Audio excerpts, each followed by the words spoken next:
Buenos días, hermanos. El Señor les bendiga. Para mí es un gozo, un placer poder estar aquí en medio de ustedes.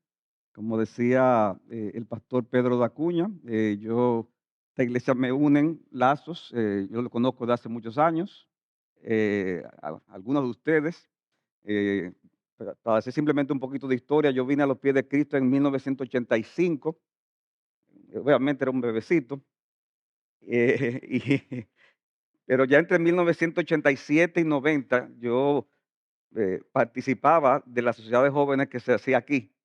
Digo, no aquí, no, al lado de la Zoom, que me acuerdo que lo dirigía Víctor Martínez y también otro jovencito que estaba con él ahí, Pedro de Acuña. Y yo estaba entre los 14 y los 18 años, me acuerdo. Bueno, ahí está Cecilia, que era de esa época. Éramos dos niños, yo creo que Cecilia y yo éramos los más chiquitos del grupo, por si acaso. Pero a mí me emocionaba cómo se estudiaba la palabra, ese compartir entre jóvenes, y eso fue algo que influyó para el bien de mi alma hasta el día de hoy. De modo que yo me siento muy honrado de esta invitación que me hiciera el pastor Pedro de Acuña hace ya más de un año, para poder predicar la palabra. Cuando él me invitó y me dijo la fecha, yo le dije: Pedro, pero cuidado si tú te estás confundiendo, porque me la hizo un año, hace un año y pico. Entonces yo estaba un poco más joven. Ahora estoy un poco más viejo de cuando se concretizó la invitación, pero de verdad que agradezco la oportunidad de poder estar aquí con ustedes. Bien, hermanos, yo quiero que abramos nuestras Biblias en Hebreos capítulo 3. Hebreos capítulo 3.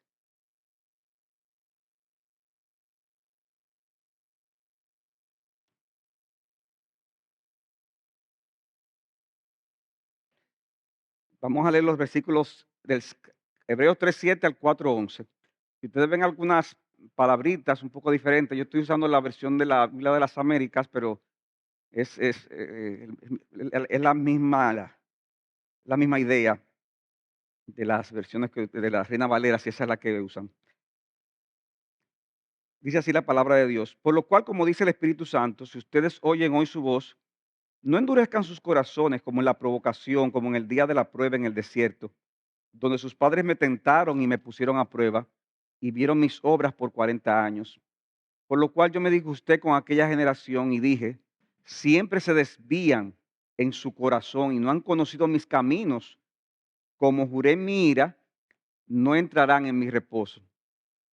Tengan cuidado, hermanos, no sea que en algunos de ustedes haya un corazón malo de incredulidad para apartarse del Dios vivo. Antes exhórtense los unos a los otros cada día mientras todavía se dice hoy, no sea que alguno de ustedes sea endurecido por el engaño del pecado. Porque somos hechos partícipes de Cristo si es que retenemos firme hasta el fin el principio de nuestra seguridad. Por lo cual se dice: si ustedes oyen hoy su voz, no endurezcan sus corazones como en la provocación. Porque quienes habiendo oído lo provocaron, ¿acaso no fueron todos los que salieron de Egipto guiados por Moisés? ¿Y con quiénes se disgustó por 40 años? ¿No fue con aquellos que pecaron, cuyos cuerpos cayeron en el desierto? ¿Y a quienes juró que no entrarían en su reposo, sino a los que fueron desobedientes? Vemos pues que no pudieron entrar a causa de su incredulidad. Por tanto, temamos, no sea que permaneciendo aún la promesa de entrar en su reposo, algunos de ustedes parezcan no haberlo alcanzado. Porque en verdad a nosotros se nos ha anunciado las buenas nuevas como también a ellos. Pero la palabra que ellos oyeron no les aprovechó por no ir acompañada por la fe en los que oyeron. Porque los que hemos creído entramos en ese reposo, tal como él ha dicho: como juré en mi ira, no entrarán en mi reposo, aunque las obras de él estaban acabadas desde la fundación del mundo. Porque así ha dicho en cierto lugar acerca del séptimo día, y Dios reposó el séptimo día de todas sus obras. Y otra vez en este pasaje: no entrarán en mi reposo. Por tanto, puesto que todavía falta que algunos entren en él, y aquellos a quienes antes se les anunció las buenas nuevas no entraron por causa de su desobediencia, Dios otra vez fija un día hoy, diciendo por medio de David, después de mucho tiempo, como se ha dicho antes: si ustedes oyen hoy su voz, no endurezcan sus corazones. Porque si Josué les hubiera dado reposo, Dios no habría hablado de otro día después de ese. Queda por tanto un reposo sagrado para el pueblo de Dios. Pues el que ha reposado el que ha entrado en su reposo, él mismo ha reposado en sus obras, como Dios reposó de las suyas. Por tanto, esforcémonos por entrar en ese reposo, no sea que alguien caiga siguiendo el mismo ejemplo de desobediencia. Vamos a orar una vez más. Padre, bendice tu palabra en esta mañana. Te pido que tú me uses como instrumento, Señor, que por amor a tu pueblo, Señor, tú me des las fuerzas, tú me des la capacidad, tú suples lo que me hace falta, física, espiritualmente, mentalmente. Oh Señor, que tú perdones cualquier pecado que haya en mí que sea un obstáculo o cualquier cosa que pueda decir que no sea conforme a tu palabra. Padre, tu palabra va a ser predicada. Bendícela, Señor, y que sea para la gloria de tu nombre, para el bien de tu pueblo y la salvación de los que no te conocen. Por Cristo te lo pedimos. Amén. El tema que yo quiero compartir con ustedes, mis hermanos, es la dureza de corazón. Causas, peligros y remedio. Causas, peligros y remedio. Como algunos de ustedes seguro que saben, el autor a los Hebreos escribe a esta carta a personas que eran de trasfondo judío, que habían profesado fe en Cristo, pero que estaban padeciendo diferentes grados de hostigamiento por parte de sus compatriotas por ellos haber abandonado el judaísmo. Es en medio de ese hostigamiento que muchos de ellos estaban sintiéndose tentados a volver al judaísmo. Ah, abandonan el judaísmo porque creen en Cristo, pero a causa del hostigamiento, de la persecución, se sienten tentados a volver otra vez atrás. Y esto implicaría que un retroceso y un menosprecio a la obra que Cristo vino a realizar.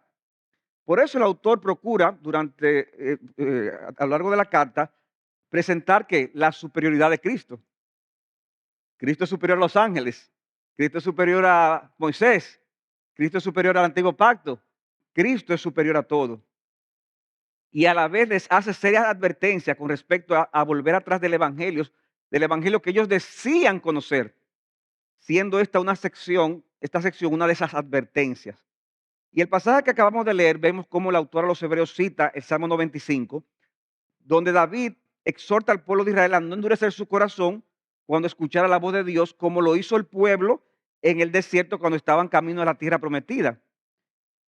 Y el autor de los Hebreos dice que esa misma dureza de corazón que evidenció el pueblo de Israel cuando estaba camino a la tierra prometida, podía estar manifestándose también entre ellos, o sea, entre aquellos que están escuchando a quien le escribe la carta, con los peligros que eso pudiera traer.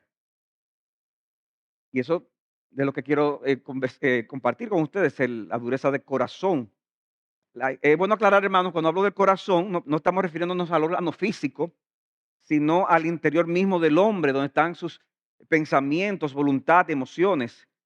¿Qué es la dureza de corazón? Dice un diccionario que en las Escrituras, la dureza de corazón es principalmente el rechazo persistente de escuchar y obedecer la palabra de Dios.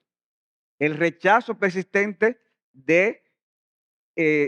persistente interior de escuchar y obedecer la palabra de Dios. Y hermanos, esta advertencia que hace el autor de los Hebreos, yo quiero que tú pienses que esto es relevante para todo creyente, incluyéndote a ti, incluyéndome a mí, incluyéndonos a todos los que estamos aquí. No importa qué tantos buenos sermones hayamos oído, ni qué tanto hayamos hecho en la obra de Dios, la realidad de la dureza del corazón es un peligro en cada creyente y es algo que pudiera estar debilitándonos espiritualmente y apartándonos del camino correcto.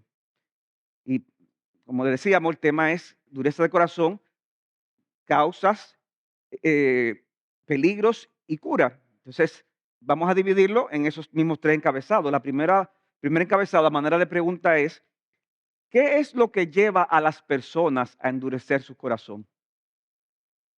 ¿Qué es lo que lleva a las personas a endurecer su corazón? Bueno, en sentido general, mis hermanos, cualquier pecado en nuestras vidas puede endurecer nuestro corazón. Cualquier pecado en nuestras vidas, aunque principalmente el pecado de la incredulidad. Miren como dice Hebreos capítulo 3, versículo 13. Antes, exhórtense los unos a los otros cada día, mientras todavía se dice hoy, no sea que alguno de ustedes sea endurecido, ¿por qué? por el engaño del pecado. O sea, ¿qué es lo que endurece el corazón? El pecado. El pecado nos engaña. El pecado en nuestros corazones. El pecado, mis hermanos, nos engaña haciéndonos creer que eso que estamos haciendo no nos llevará a otros pecados. Nos engaña haciéndonos creer que podemos estar en este pecado y al mismo tiempo seguir sirviendo a Dios. Que podemos seguir predicándole a otros.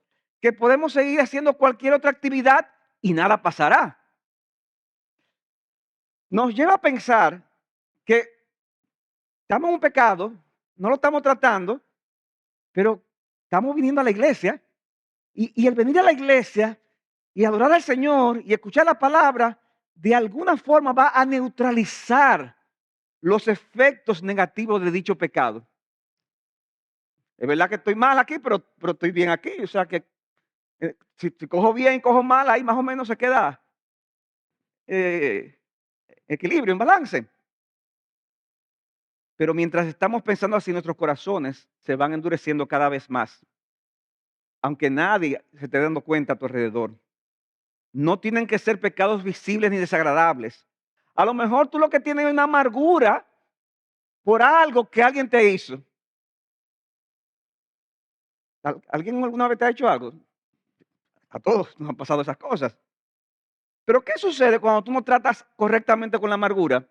Que esa amargura comienza a endurecer tu corazón a la palabra al punto de que no te es posible perdonar o por lo menos mostrar una disposición de perdón al que te hizo ese daño.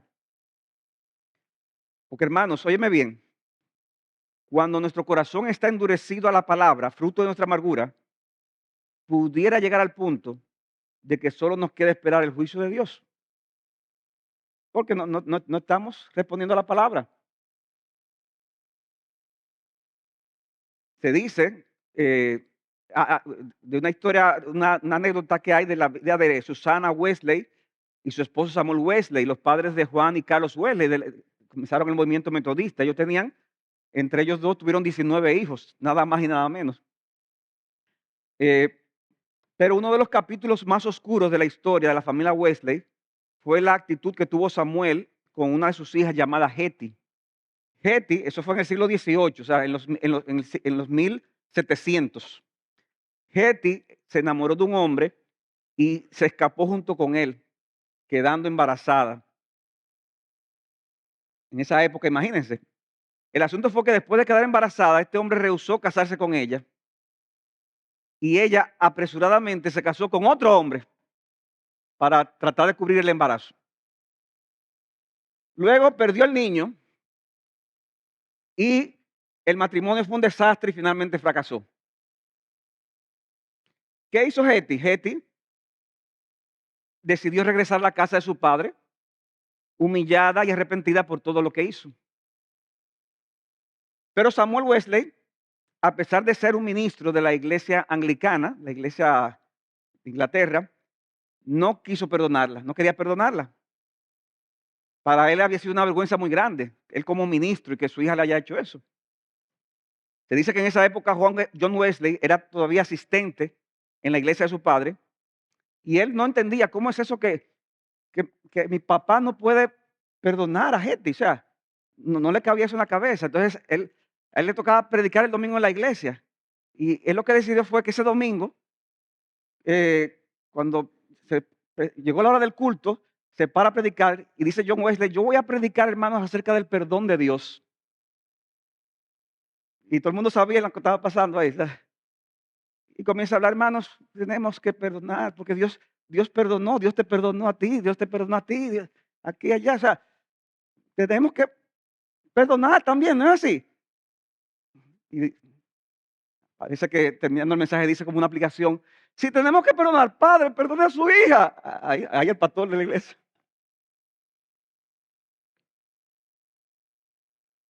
Pero la amargura que había en el corazón de Samuel era tan grande que él lo que hizo fue reprender a John Wesley por mencionar ese asunto. Y se incomodó con él y echó un boche.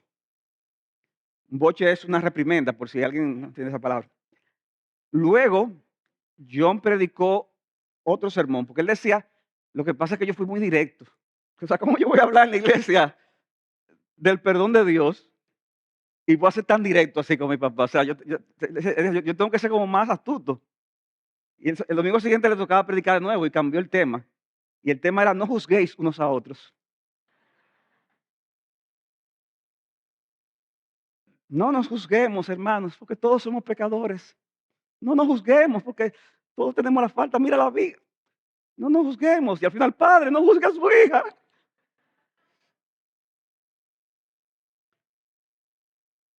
El, Samuel se molestó tanto que en esta ocasión duró mucho tiempo sin hablarle a John Wesley. La triste historia de esta anécdota que causa gracia cuando uno lo escucha, pero lo triste fue que al final Samuel Wesley nunca perdonó a su hija. La amargura que tenía por lo que ella hizo le endureció tanto su corazón que de nada le valió los sermones de su hijo. ¿Por qué? Por el engaño del pecado endurece. El engaño del pecado endurece. Y eso es lo que dice el texto en Hebreos. Ahora, hermanos, de manera particular, hay un pecado que es especial en endurecer y es el pecado de la incredulidad. Dice Hebreos 3:12 de nuevo: tengan cuidado, hermanos, no sea que en alguno de ustedes haya un corazón malo de incredulidad. Un corazón malo, ¿de qué? De incredulidad, para apartarse del Dios vivo. Versículo 19.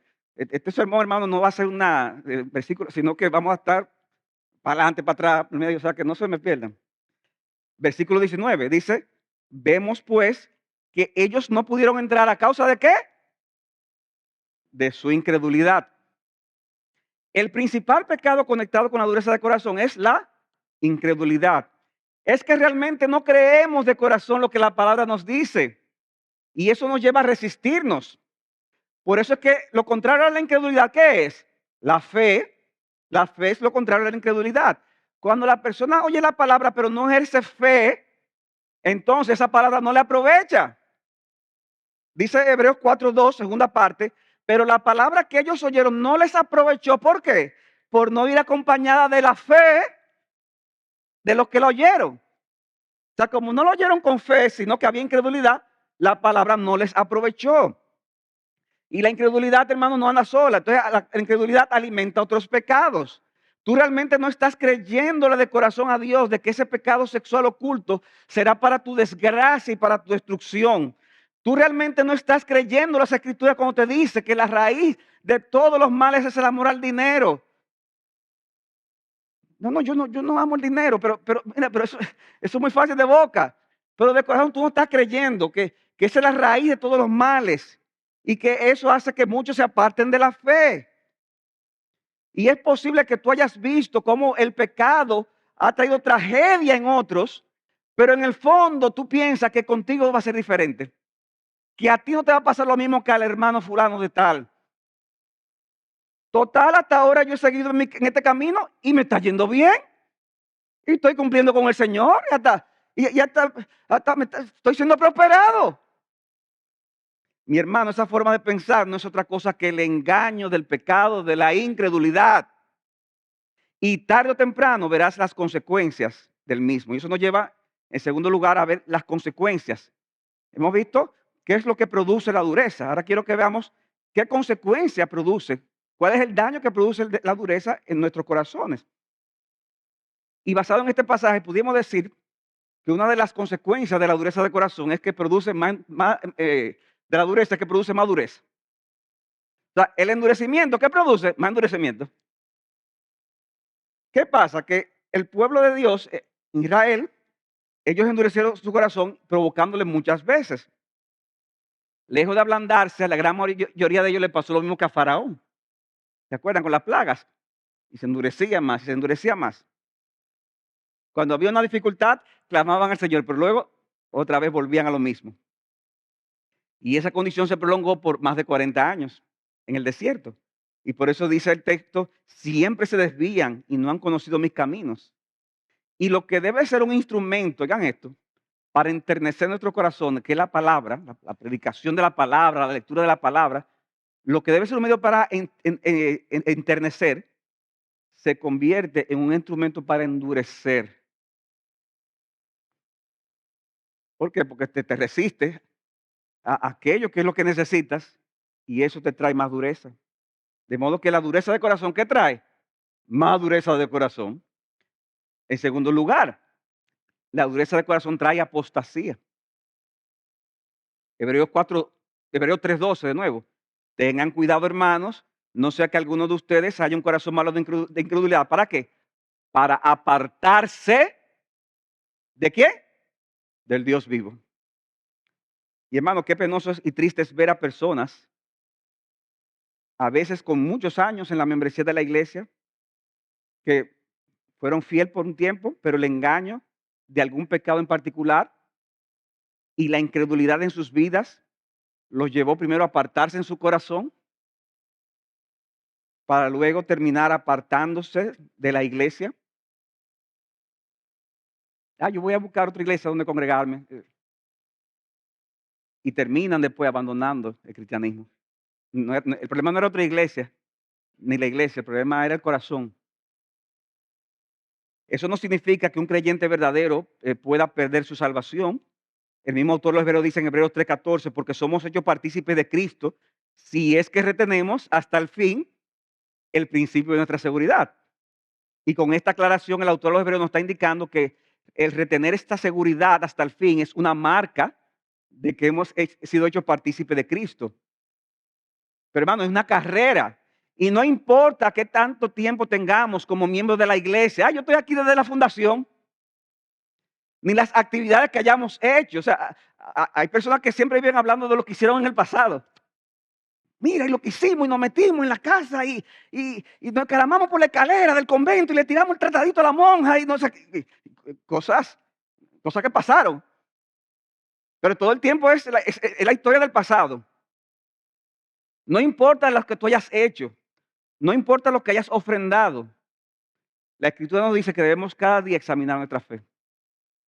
De modo que si no estamos perseverando en el camino de la fe, pudiera ser una señal de que Dios no ha obrado en nuestras vidas. De hecho, hermano, la anécdota que conté de Samuel Wesley, por esa actitud y por otras que él asumió en su historia, en su biografía podemos ver, muy posiblemente revela que este señor, a pesar de que era un ministro de la iglesia de Inglaterra, muy posiblemente él nunca conoció el verdadero evangelio de Jesucristo. Pero él era el pastor de la iglesia, ¿qué importa? ¿Qué dice Cristo? Que si no perdonamos a los hombres sus ofensas, tampoco él que la perdonará. O sea que la dureza del corazón, ¿qué puede traer? Apostasía, el apartarse del Señor. En tercer lugar, la dureza del corazón puede traer también el juicio de Dios temporal o el juicio temporal de Dios. En el caso de Israel fue manifestado en que ellos no pudieron entrar a la tierra prometida, ¿no es así? Hebreos 3:11, como juré en mi ira, por esa dureza de corazón, juré en mi ira, no entrarán en mi reposo. Y dice Hebreos 3:19, vemos pues que no pudieron ¿qué? Entrar por causa de la incredulidad. ¿Y cuánto se lamentó el pueblo cuando quiso entrar y vieron que era demasiado tarde? Porque la dureza de corazón, mis hermanos, y la incredulidad de nuestras vidas tendrá consecuencias terrenales, tendrá consecuencias temporales. Algún día, el pecado nos alcanzará. Y muchas veces, hermanos, cuando nos alcanza, es tan evidente, hermanos, porque hay veces que uno puede tener la duda de que, no, pero hay cosas que a veces nos pasan, que uno dice, no, yo entendí el mensaje. Este fue el Señor que me habló. Este fue el juicio de Dios. Yo recuerdo una vez yo siendo adolescente y siendo creyente, estaba creo que era el segundo de bachillerato, que ahora yo no sé cómo que se llama, segundo de bachillerato, es como que si yo quedé secundaria, cuarto de secundaria. Yo recuerdo que éramos como 60 y pico de alumnos y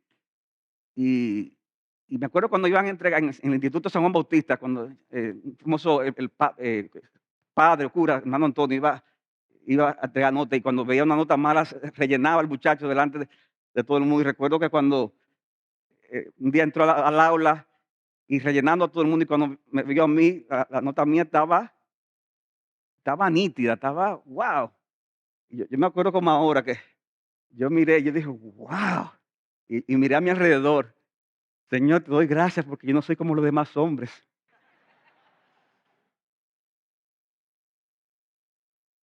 Cuando llegaron los exámenes cuatrimestrales, hermano, yo me di una quemada en geometría y álgebra. Ellos daban esas 2 materias, que cuando volví a ver la nota, ay, Señor, ¿y cómo le digo esto a mi papá ahora? El juicio de Dios, la disciplina de Dios,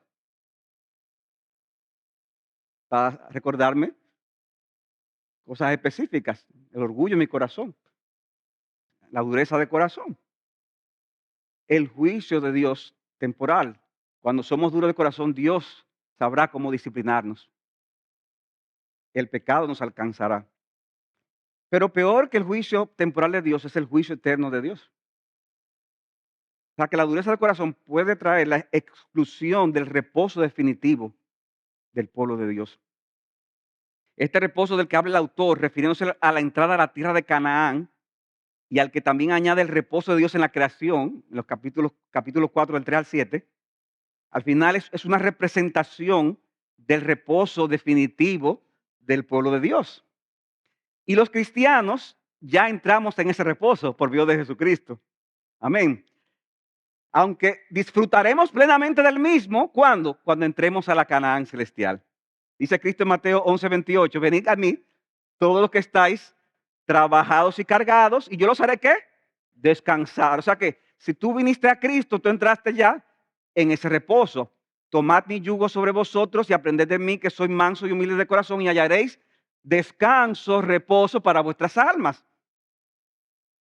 Dice Hebreos capítulo 4, versículo 3 en su primera parte, porque los que hemos creído, ¿en quién? En Cristo, entramos en ese reposo. Los que creímos entramos en ese reposo. Y dice el versículo 9, queda por tanto un reposo sagrado para el pueblo de Dios, pues el que ha entrado en su reposo, él mismo ha reposado de sus obras como Dios reposó de las suyas. Hay un aspecto presente de ese reposo, hay un aspecto futuro. Y el endurecimiento de corazón puede terminar excluyendo a una persona de entrar de ese reposo que disfrutamos, llevándolo a la condenación, porque con su dureza demostró que nunca había entrado a ese reposo en Cristo, como dijimos hace un momento.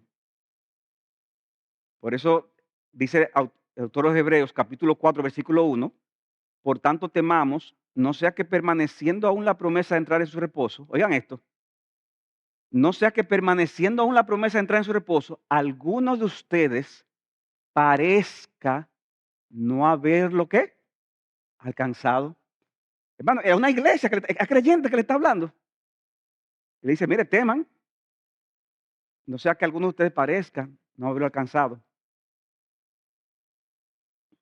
Y eso es terrible, hermanos. Eso es terrible, amigos. Si tú estás aquí y no conoces al Señor, el juicio de Dios. Ahora, no todo es oscuridad en este sermón. Hemos visto las causas de la dureza del corazón, las consecuencias, pero yo quiero que veamos, en tercer lugar, el remedio en contra de la dureza del corazón. Hermanos, y es un remedio que yo lo he dividido en 3 partes. Un remedio que tiene 3 componentes y que lo vemos en el mismo texto. Y el primer componente es remedio para luchar con la dureza de corazón, tu vida, mi vida, es el siguiente. Escucha nuevamente la voz de Dios con un corazón sensible y sobrio. Escucha nuevamente la voz de Dios, pero con un corazón sensible y sobrio. Dice de nuevo Hebreos 4:1.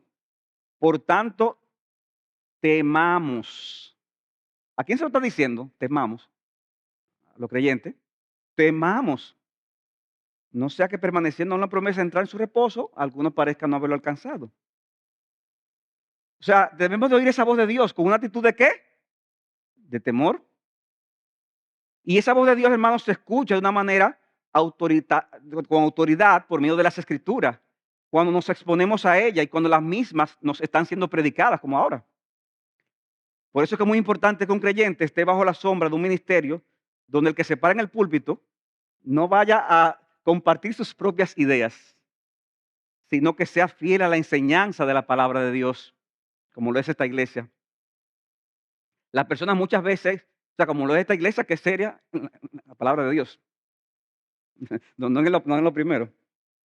Las personas muchas veces van a la iglesia queriendo escuchar un mensaje motivacional. Ay, yo necesito que me den ánimo, que me digan que yo soy un campeón. No, hermano, no es a eso que tú debes venir a la iglesia. Tu mejor vida ahora. Bueno, si no te arrepientes y conviertes, tu mejor vida va a ser ahora. Porque después que mueras no va a ser tu mejor vida. Pero hermanos, al igual que no siempre la medicina que necesitamos es la que más nos gusta, óyeme bien, el alimento espiritual que los pastores deben traer muchas veces no es el más popular, muchas veces no es el más popular. Una predicación bíblica será el resultado de un correcto y profundo estudio de la palabra de parte del predicador, para que el mismo sea debidamente explicado y aplicado a la vida de los oyentes y conectado con la persona de Cristo. Cuando tú estás en un ministerio así, yo te garantizo, un ministerio así cada domingo, que tú escucharás la voz de Dios. Y si tú estás escuchando en esta iglesia la voz de Dios, ¿qué es lo que estoy diciendo? Escúchala con un corazón sensible, un corazón tierno. Hermanos, aunque en un sentido muy real los creyentes, dice la Biblia, que hemos sido liberados del temor, existe otro tipo de temor que es legítimo, que tú, aunque seas creyente, lo tengas.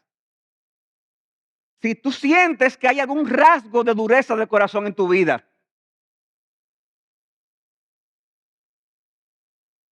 Debemos, hermanos, que tener ese temor. No solamente en mi propio corazón, sino en el contexto de nuestra comunidad, si vemos señales de dureza en otros. Y yo me pensaba un poquito en eso de, no tenemos que tener temor, en un sentido, hemos sido rescatados por Cristo, pero tenemos que tener temor. Y yo me encontré esta anécdota que hizo John Piper, que me ayudó mucho, me clarificó mucho, me gustaría que la escuchen. Dice él, cuando ustedes eran pequeños, su padre y su madre les decían muy firmemente, no corran, nunca corran para la calle, agárrate de mi mano, ¿verdad? Que nos decían eso. ¿Por qué? Porque hay peligro en la calle. Un carro podría matarlos. En otras palabras, teman el correr en la calle. Era lo que nos decían nuestros padres. Pero ¿significaba eso que yo no podía divertirme en el patio de la casa, en la acera, en los parques? No, de hecho, la mayoría del tiempo, ustedes ni estaban pensando cuán peligrosa era la calle. Solo cuando se acercaban a la calle y quizás cuando la pelota caía rodando en la calle, o quizás cuando alguien se sentía tentado a correr, cruzar la calle cuando no debía de hacerlo, entonces ahí usted sentía temor de la calle. El resto del tiempo, el temor les mantenía jugando en lugares donde no había que sentir temor. O sea, el temor a la calle te mantenía lejos de la calle y tú vivías sin temor porque estabas lejos de la calle. Así es como ocurre con el temor a la incredulidad. Dice él, ustedes no viven constantemente sintiéndose mal, solo experimentan esa mala sensación cuando aparecen las tentaciones a desconfiar de las promesas de Dios. E incluso entonces utilizan, oigan esto, la mala sensación del temor. ¿Para qué? Para correr hacia el patio seguro de la bondad y de las promesas de Dios. Así que la vida cristiana normal es consciente del peligro de la incredulidad, pero no vive paralizada o aterrorizada por él, sino que vive en fe. El temor solo surge cuando la fe comienza a debilitarse y solo se manifiesta el tiempo suficiente para hacernos volver a la valentía apacible de la fe. ¿Se entendió? ¿Sí o no? Sí, pues yo no voy a repetir esta anécdota, está muy larga. O sea que, en primer lugar, escucha con corazón sensible y tierno de nuevo la voz de Dios. Cuando es predicada la palabra aquí, cuando te expones a ella cada día. En segundo lugar, la segunda parte del remedio, dijimos que eran 3 partes. Aprende a vivir en el contexto de una comunidad que esté comprometida con el beneficio espiritual los unos a los otros. Aprende a vivir en el contexto de una comunidad que está comprometida con el beneficio espiritual los unos a los otros. Hebreos 3:13 dice, antes exhórtense los unos a los otros cada domingo, una vez al mes, cuando tenga la consejería pastoral, no, dice cada día, mientras todavía se dice hoy, no sea que algunos de ustedes se han endurecido por el engaño del pecado. O sea que algo que va a ayudar a que no nos endurezcamos, ¿qué va a hacer? El tener una comunidad donde podamos exhortarnos cada día. Cada día. No hay que esperar el domingo. Si tú te diste cuenta que el lunes que necesitas exhortar a otro, que necesita alguien exhortarte a ti. Cada día necesitamos una comunidad de creyentes, sobre todo en el contexto de una iglesia local, en la cual haya esa cultura que los hermanos se exhorten unos a otros como un mecanismo correctivo y muchas veces un mecanismo hasta preventivo. ¿Para qué? Para que no seamos endurecidos por el engaño del pecado. O sea, puede que no hayamos caído, pero hermano, usted está peligroso si sigue por donde va. No es pecado, pero, pero usted está casi. Cuidado con la motivación de su corazón. Lamentablemente, en la medida que el individualismo va creciendo en nuestro medio, la gente que se hace se aísla y esa interacción horizontal se va perdiendo. Pero la Biblia sigue siendo la palabra de Dios y ella nunca pasará. Y ella nos dice que necesitamos exhortarnos unos a otros como un medio eficaz para perseverar en la fe. Solo nadie persevera. El llanero solitario no hubiera llegado. Necesitamos unos a otros, dice, ¿para qué? Para perseverar en el camino de la fe, como un remedio eficaz para perseverar. Y si no hacemos esto y nos aislamos, podremos ser fácilmente seducidos nuevamente por ese pecado que llevamos dentro. Ahora, hermanos, eso no es agradable, ¿verdad? Esa exhortación. Ay, vamos ahora a exhortarnos y amonestando unos a otros. Eso como que no agrada mucho, sobre todo si tú no estás seguro cómo el otro lo va a tomar. Es más fácil mantenerse en un plano superficial compartiendo con los hermanos. ¿Y qué? ¿Cómo está la cosa? ¿Viste quién ganó? ¿Viste quién está en el sótano? Es más fácil eso, pero hermanos, yo te imploro en esta mañana a que tú escuches hoy la voz del Espíritu de Dios y busques a hermanos a los cuales tú puedas decirle, mira, ten la libertad de exhortarme en cualquier cosa que tú veas en mi vida, que tú entiendas que no te andando conforme a la voluntad de Dios. Díselo, díselo. Sea en contextos formales como grupos pequeños o informales, esa dinámica es necesaria. Alguien dirá, pero es que yo no encuentro hermanos así. Pregúntate si es que hay algo en ti que la gente se asusta. Mira, si tú ves algo, exhórtame, pero cuidado cuando lo hagas. Ven acá. ¿Sí o no? Entonces, ¿sí o no? O sea, tú tienes que ser sincero con lo que estás diciendo. Decía el pastor Sugel que hay gente que dicen, Señor, Señor, yo soy un verdadero gusano, pero hay del que me llame gusano. Pero entonces ven acá, ¿era o no era un gusano? ¿Era o no era un gusano? Entonces, con sinceridad, dile a otros creyentes, sé activo en buscar hermanos así. Pregúntate inclusive a otro, ¿qué impedimento hay en mí que hace que la gente me tenga terror? Y sé tú también uno que exhorta a otros a perseverar en amor. Sé tú también uno así. Porque hace falta, hermanos, amigos cristianos que nos acompañen, como dice un autor, y nos estimulen a que a contrarrestar la tendencia al enfriamiento. Pues la tendencia es enfriarse. Pero cuando tenemos hermanos así, mi hermano no se puede sentir como incómodo en el momento, pero ¿qué pasa? El Espíritu hace esa obra y de nuevo ese fuego vuelve otra vez en nuestro corazón y ese ese sentido de gratitud y ese deseo de vivir para la gloria de Dios. De modo, hermanos, que en este remedio hemos dicho, escucha con un corazón sensible la voz de Dios. Exponte a una comunidad donde haya esa cultura de unos a otros exhortarse. Y finalmente, aplica el Evangelio de Cristo. Aplícate el Evangelio de Cristo recordándote que ya lo que ya tienes mientras te esfuerzas en seguir hacia la meta. Aplícate constantemente el Evangelio de Cristo recordándote lo que ya tú tienes mientras te sigues esforzando por llegar a la meta.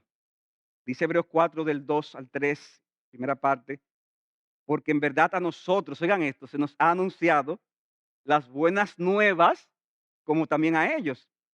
Pero la palabra que ellos oyeron no les aprovechó por no ir acompañada por la fe de los que la oyeron.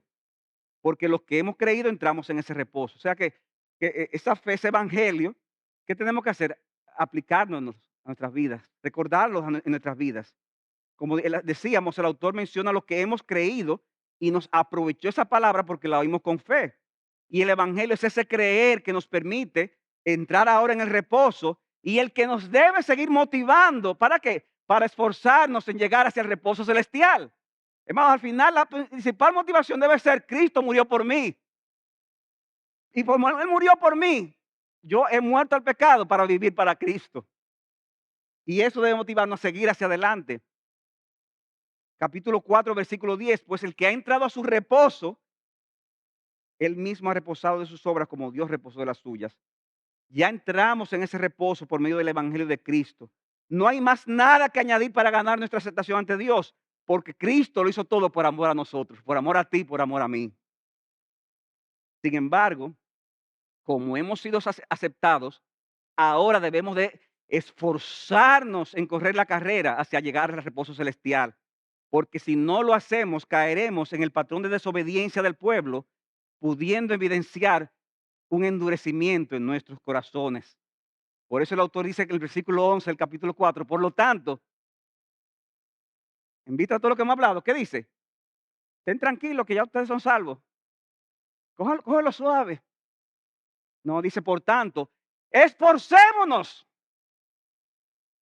por entrar en ese reposo. Pero ya no estamos. Sí, estamos en el reposo en Cristo, pero hay un reposo futuro y hay que esforzarse por llegar ahí. No sea que alguno caiga siguiendo el mismo ejemplo de desobediencia. Esfuérzate porque si te descuidas, puedes caer. Y mi hermano, es mi deseo, amada iglesia, que todos los que estén aquí, todos los que estemos aquí, aprendamos a vivir con esa doble realidad. La realidad de que hemos creído y seguimos creyendo en la vida, muerte y resurrección de Jesucristo por todos nosotros.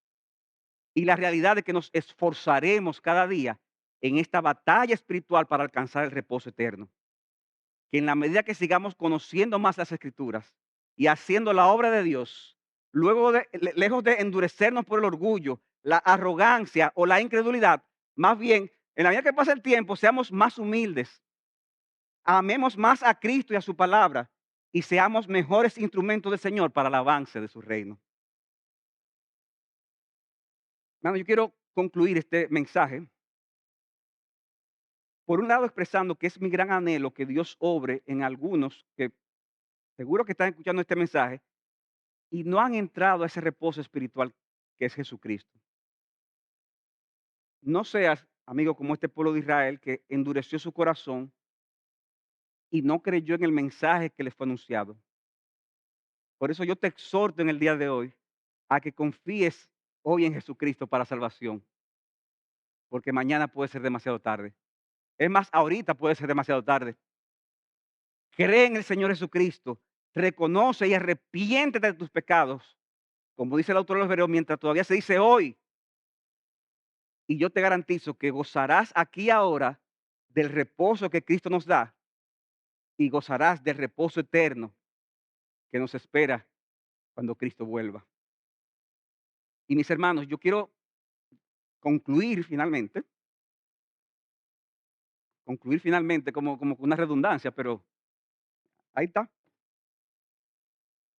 Citando una escena que aparece al final del libro del Progreso del Peregrino, Yo espero que, hermano, que usted se haya leído ese libro y si no se lo haya leído, que usted corra y se lo lea. Es una representación de la vida cristiana, pero de modo alegórico. Los pecados y las virtudes son personas. El personaje principal se llama Cristiano. Y al final de este libro hay una anécdota de cómo Cristiano con su compañero llamado Esperanza, luego de todo este peregrinaje realizado con todas las dificultades, están a punto de llegar ya a la ciudad celestial. ¿Quiénes se han leído ese libro? Levante la mano. ¿Quiénes lo leyeron hace mucho tiempo? Levante la mano. Ah, pues está bien la anécdota, no importa. Pero resulta que ahí está la ciudad, pero hay que cruzar un río, que se llama el Río de la Muerte. Y Bunyan lo cuenta de la siguiente manera. Dice, entre los peregrinos y la ciudad celestial, entre la puerta que había en esa ciudad, había un río, pero que no existía ningún puente para poder cruzarlo. Y era muy profundo. Los peregrinos se asustaron muchos, pero los hombres que los acompañaban les dijeron, tenéis que cruzarlo o no podréis llegar a la puerta. Hay que cruzarlo. Pero no hay otro camino, preguntaron. Sí, respondieron, pero solo se les permitió a dos personas usar ese camino, a Enoc y a Elías. Y Dios se lo llevó. Y no se le permitirá a nadie más hasta que suene la trompeta final. Entonces preguntaron los hombres si el agua que tenía la misma profundidad en todas las partes, y se les dijo que no, y que el encontrarla más o menos profunda dependería de la fe que tuvieran en el rey del país, no pudiendo ellos ayudarle en ese caso. Iba a estar más o menos profunda dependiendo de la fe que tuvieran en el rey de ese país. Se decidieron pues a entrar en el agua, pero apenas lo habían hecho, empezó Cristiano a ahogarse y clamó a su buen amigo Esperanza, me anego en las aguas profundas, todas sus ondas y sus olas pasan sobre mí. Ten buen ánimo, hermano, le respondió Esperanza. Yo siento el fondo y es bueno. Ay, amigo mío, le dijo Cristiano, los dolores de la muerte me han rodeado y no veré la tierra que fluye leche y miel. Y dice que en ese momento cayeron sobre Cristiano una gran oscuridad y un gran espanto, de tal modo que no podía ver lo que estaba hacia adelante. Perdió también buena parte de sus sentidos. Todas las palabras que pronunciaba daban a entender que sentía horror y temores de morir en aquel río y de no entrar por la puerta a la ciudad celestial. Le venían pensamientos muy molestosos de los pecados que había cometido, tanto antes como después de comenzar a ser un peregrino. Mucho trabajo le costaba, por tanto, a Esperanza mantener la cabeza de su hermano fuera del agua. Algunas veces se le sumergía enteramente, después de lo cual salía medio muerto. Trataba pues Esperanza de consolarlo diciendo, hermano, veo la puerta y los que allí están esperándonos para recibirnos. Pero la respuesta de Cristiano era, es a ti a quien esperan. Tú has sido siempre esperanza desde que te he conocido. Ay, seguro que si yo le fuera acepto, ahora mismo se levantaría para ayudarme. Pero mis pecados me han traído hasta este lazo y me han abandonado en él. Pero entonces Esperanza le respondió, hermano mío, oigan esto, hermanos, estas aflicciones y molestias por las cuales estás pasando en estas aguas no son en absoluto señal de que Dios te haya abandonado, sino que se te envían para probarte y ver si recuerdas lo que anteriormente has recibido de sus bondades y vives de él en medio de tus aflicciones. Dice que estas expresiones dejaron muy meditabundo a Cristiano y por eso Esperanza añadió, ten ánimo, hermano, que Jesucristo te sana. Y al oír esto, Cristiano prorrumpió a gran voz y dijo, sí, ya le veo. Y ahora oigo que me dice, cuando pases por las aguas yo estaré contigo.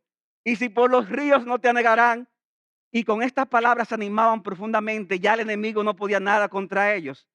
De manera que los dejó como si estuviera encadenado hasta que hubieron pasado el río.